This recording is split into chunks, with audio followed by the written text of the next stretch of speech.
Shabbat Shalom, I hope all is well. Perashat Tesse is replete with mitzvot. In fact, it is the most mitzvah-rich parasha in the entire Torah, boasting 74 mitzvot. One of them, the idea of ben sorer moreh, is one of the more enigmatic mitzvot in the entire Torah. Wayward son, 13-year-old boy, stealing money from his parents to go out and buy meat and wine that he's then going to eat with a group of people that you certainly wouldn't approve of. We take him to Beit Din, we give him a warning, we tell him to stop. He doesn't stop, he ignores the warning. We take him back to Beit Din, his parents take him back to Beit Din, and he's stoned to death.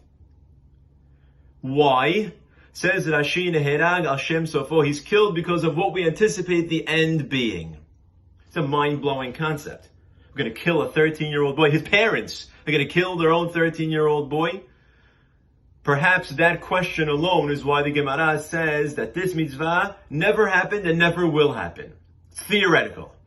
And there are those that have a problem with that, saying that a mitzvah in the Torah is theoretical, but nonetheless the Gemara seems to say this mitzvah is theoretical, it never happened, it never will happen, so why is it there? Learn it. You'll get reward for learning it, and you'll get something out of it. There's a lesson to be learned. What is that lesson? Go back to that Rashi. Now she says the reason why he's killed is because Neherag al Shem Sofo, because we anticipate that this is not going to end well. Stealing at 13 years old, not going to end well. We're going to stop it now. As opposed to seeing this pan out in a bad fashion. And it's interesting that Rashi should say that, because in Sefer Bereshit, in Perikaf Aleph, by Yishmael, when he was dying of thirst in the Midbar, the Torah says that God saved him because of Ba'asher Husham. The way he was at that moment, he was steeped in tefillah, all was good. Forget what's going to happen in the future, says Rashi. Even though we know the future is not going to be good, and we in hindsight know that the future wasn't. Right now, as he stands, there's a lot to be confident in. And therefore, he was saved. So by ben sorer moreh, we're looking at the future and we're destroying him now because of what we see happening later. But by Yishmael, forget about later. Let's look at only right now.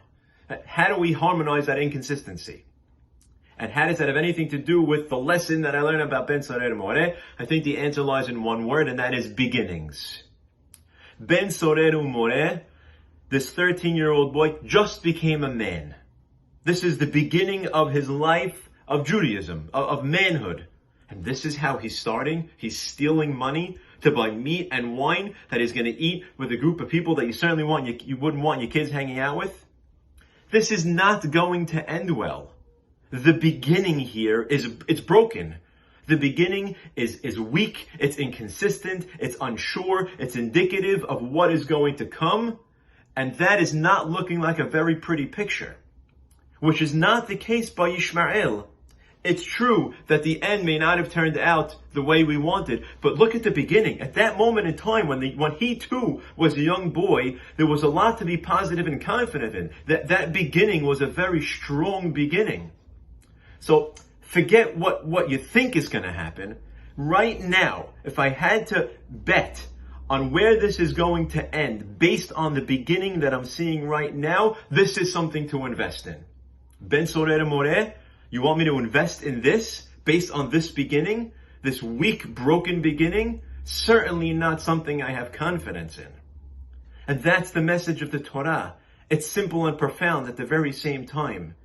In life, how something begins is usually indicative and definitive of how it is going to end. You want to end strong, you got to start strong. Which, by the way, is the reason why Moshe Rabbeinu smashes the Luchot. He comes down from Har Sinai, it's the beginning of Judaism as we know it, and he smashes the Luchot on the floor. Why? Because we can't get off the ground this way. The beginning of Judaism is going to be steeped in Avodah Zarah. It's never going to get off the ground. We're never going to get anywhere. This is going to dissolve before it begins, because the beginning is weak. It's unfounded. There's nothing here to start with. And that's the message of Moshe Rabbeinu and by Har Sinai, and that's the message of ben sorer moreh in this week's parasha. Every end had a beginning, and every beginning potentially has an end. If you want something to be fruitful, you have to start strong. Dirosh v'kabel sachar, learn from the message of ben sorer moreh, this 13-year-old boy who's starting his life now. The anticipated end is that it's going to be bad because the beginning is unfounded.